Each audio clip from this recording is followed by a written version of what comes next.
प्रेम से बोलिए संतोषी माता की जय। मित्रों, आज शुक्रवार का दिन है और आज के दिन हम सुनेंगे शुक्रवार के दिन संतोषी माता की व्रत कथा।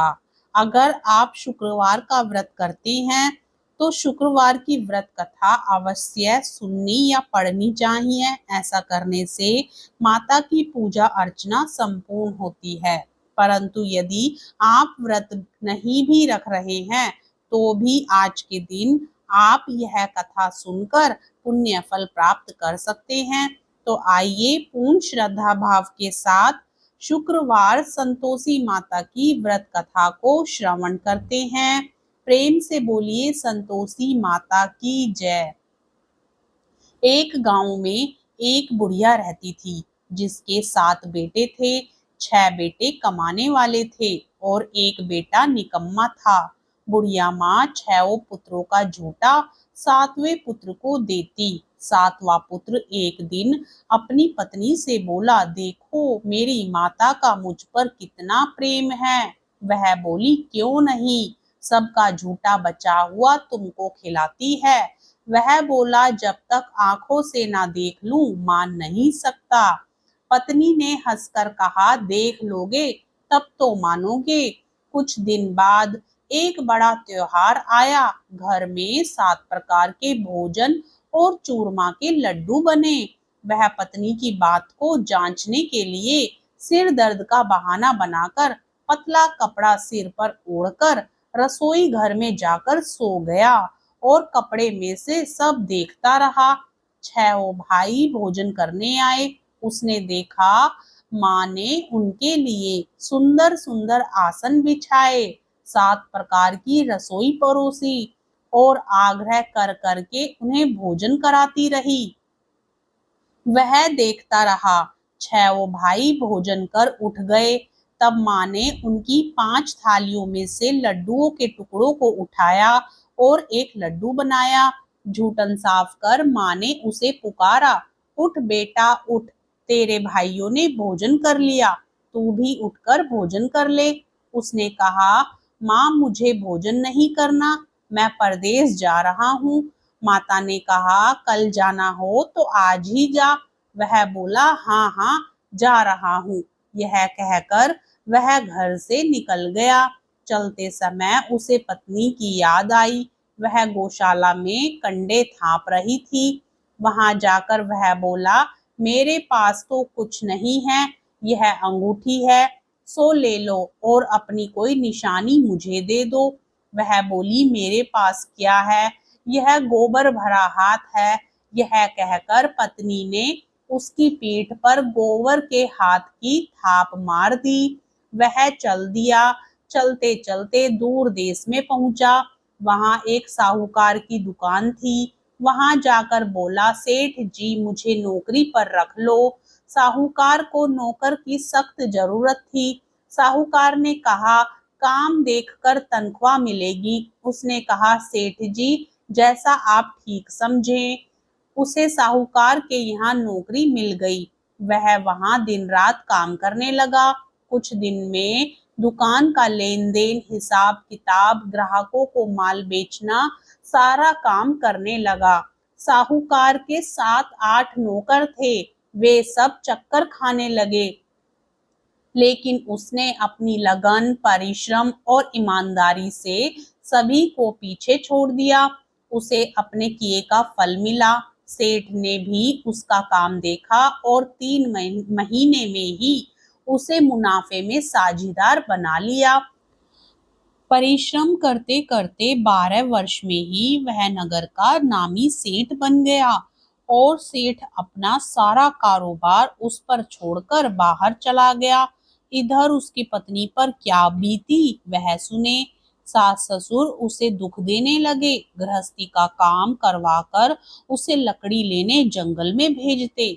इस बीच घर की रोटियों के आटे से जो भूसी निकलती उसकी रोटी बनाकर रख दी जाती और फूटे नारियल की नरेली में पानी दिया जाता। इस तरह दिन बीतते रहे। एक दिन वह जब जंगल में लकड़ी लेने जा रही थी तब उसे रास्ते में बहुत सी स्त्रियां संतोषी माता का व्रत करती दिखाई दी। वह वहां खड़ी होकर पूछने लगी, बहनों, तुम यह किस देवता का व्रत करती हो और इसके करने से क्या फल होता है? इस व्रत के करने की क्या विधि है? यदि तुम अपने इस व्रत का विधान मुझे समझाकर कहोगी तो मैं तुम्हारा बड़ा एहसान मानूंगी। उनमें से एक स्त्री बोली, सुनो, यह संतोषी माता का व्रत है। इसके करने से निर्धनता दरिद्रता का नाश होता है, लक्ष्मी आती है, मन की चिंताएं दूर होती हैं, मन को प्रसन्नता और शांति मिलती है, निपुति को पुत्र मिलता है, प्रीतम बाहर गया हो तो वह शीघ्र लौट आता है, कुंवारी कन्या को मनपसंद वर मिलता है, चलता मुकदमा खत्म हो जाता है, कलह कलेश की निवृत्ति हो, मुख शांति होती है, घर में धन जमा हो, धन जायदाद का लाभ होता है तथा और भी मन में जो कुछ कामना हो सब संतोषी माता की कृपा से पूरी हो जाती हैं। इसमें कोई संदेह नहीं।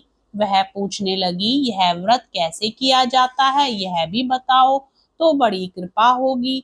वह स्त्री कहने लगी, बिना परेशानी, श्रद्धा और प्रेम से जितना भी बन सके प्रसाद लेना, 5.25 पैसे से 5.25 आने तथा इससे भी ज्यादा शक्ति और भक्ति के अनुसार गुड़ और चना लें। हर शुक्रवार को निराहार रहकर कथा कहना सुनना, इसके बीच में ओम बीज का क्रम कभी नहीं टूटे, लगातार नियम पालन के करना, सुनने वाला कोई ना मिले तो घी का दीपक जलाकर उसके आगे जल के पात्र को रख कथा कहना, परंतु नियम ना टूटे। जब तक कार्य सिद्ध ना हो नियम पालन करना और कार्य सिद्ध हो जाने पर व्रत का उद्यापन करना। 3 मास में माता पूरा फल प्रदान करती हैं। यदि किसी के ग्रह खोटे हैं तो भी माता 1 वर्ष में अवश्य उनको अनुकूल करती हैं। कार्य सिद्ध होने पर ही उद्यापन करना चाहिए, बीच में नहीं। उद्यापन में 2.5 सेर आटे का खाजा तथा इसी अनुसार खीर तथा चने का साग बनाना, 8 बच्चों को भोजन कराना, जहां तक मिले देवर जेठ भाई बंधु कुटुंब के लड़के लेना, ना मिले तो रिश्तेदार और पड़ोसियों के लड़के बुलाना, उन्हें भोजन करा यथाशक्ति दक्षिणा दे। माता का नियम पूरा करना, ध्यान रखना उस दिन घर में कोई खटाई नहीं खाए। यह सुन वह वहां से चल दी। रास्ते में लकड़ी के बोझ को बेच दिया और उन पैसों से गुड़ चना ले माता के व्रत की तैयारी कर आगे चली। रास्ते में संतोषी माता के मंदिर में जा माता के चरणों में लौटने लगी, विनती करने लगी, माँ मैं दीन दुखी हूँ, निपट मूर्ख हूँ, व्रत के नियम कुछ नहीं जानती, मैं बहुत दुखी हूँ, हे माता मेरा दुख दूर कर, मैं तेरी शरण में हूँ। माता को दया आई। एक शुक्रवार बीता कि दूसरे शुक्रवार को ही उसके पति का पत्र आया और तीसरे शुक्रवार को उसका भेजा हुआ पैसा आ गया। यह देखकर जेठानी मुंह सिकोड़ने लगी, इतने दिनों बाद इतना पैसा कहाँ से आया, इसमें क्या बड़ाई है। लड़के ताना देने लगे, काकी के पास अब पत्र आने लगे, रुपया आने लगा, अब तो काकी की खातिर बढ़ेगी, अब तो काकी बोलने से भी नहीं बोलेगी। बेचारी सरलता से कहती, भैया पत्र आए, रुपया आए तो हम सबके लिए अच्छा है। ऐसा कहकर आंखों में आंसू भरकर संतोषी माता के मंदिर में जा मातेश्वरी के चरणों में गिरकर रोने लगी। माँ मैंने तुमसे पैसा नहीं मांगा, मुझे पैसे से क्या काम, मुझे तो अपने सुहाग से काम है, मैं तो अपने स्वामी के दर्शन और सेवा मांगती। तब माता ने प्रसन्न होकर कहा, जा बेटी तेरा स्वामी जल्दी ही आएगा। यह सुन खुशी से बावली हो वह घर आकर काम करने लगी। संतोषी माँ विचार करने लगी, इस भोली पुत्री से मैंने कह तो दिया कि तेरा पति शीघ्र आएगा, पर आएगा कहाँ से, वह तो इसे स्वप्न में भी याद नहीं करता, उसे इसकी याद दिलाने तो मुझे ही जाना पड़ेगा। संतोषी माता ने उस बुढ़िया के बेटे को स्वप्न में समझाया, पुत्र तेरी घरवाली कष्ट उठा रही है। वह बोला, हाँ माता, यह तो मुझे भी मालूम है, परंतु क्या करूं, वहां कैसे जाऊं? परदेश की बात है, लेन देन का सारा हिसाब किताब है, कोई जाने का रास्ता नजर नहीं आता। आप ही कोई राह दिखाएं कि वहां कैसे जाऊं। माँ कहने लगी, सवेरे नहा धोकर संतोषी माता का नाम ले, घी का दीपक जला, दंडवत कर और दुकान पर जा बैठना। देखते देखते तेरा लेन देन चुक जाएगा, जमा माल बिक जाएगा, सांझ होते होते धन का ढेर लग जाएगा। वह अगले दिन सुबह बहुत जल्दी उठा। उसने अपने मित्र बंधुओं परिचितों से स्वप्न में माता द्वारा कही गई बात कह सुनाई। वे सब उसकी बात सुनकर उसकी खिल्ली उड़ाने लगे। वे कहने लगे, कहीं कभी सपने की बात भी सच्ची होती है। एक बूढ़ा व्यक्ति बहुत समझदार था। वह बोला, देखो भाई, मेरी बात मानो, इस तरह सांच या झूठ कहने के बदले देवता ने जैसा कहा है वैसा ही करना। तेरा क्या जाता है। बूढ़े की बात मानकर नहा धोकर उसने संतोषी माता को प्रणाम किया। फिर घी का दीपक जलाकर दुकान पर जा बैठा। शाम तक धन का ढेर लग गया। वह हैरान हुआ, मन में संतोषी माता का नाम ले प्रसन्न हो घर जाने के वास्ते गहना कपड़ा व सामान खरीदने लगा। सब काम से निबट अपने घर को रवाना हुआ। उधर उसकी पत्नी जंगल में लकड़ी लेने गई। लौटते वक्त थक जाने के कारण संतोषी माता के मंदिर पर विश्राम करने बैठ गई। यह तो उसका रोज रुकने का स्थान था। धूल उड़ती देख उसने माता से पूछा, हे माता, यह धूल कैसी उड़ रही है? माँ ने कहा, हे पुत्री, तेरा पति आ रहा है। अब तू ऐसा कर, लकड़ियों के 3 बोझ बना, एक नदी के किनारे रख, दूसरा मेरे मंदिर पर और तीसरा अपने सिर पर रख। तेरे पति को लकड़ी का गट्ठा देखकर मोह पैदा होगा। वह यहाँ रुकेगा, नाश्ता पानी बना खाकर माँ से मिलने जाएगा।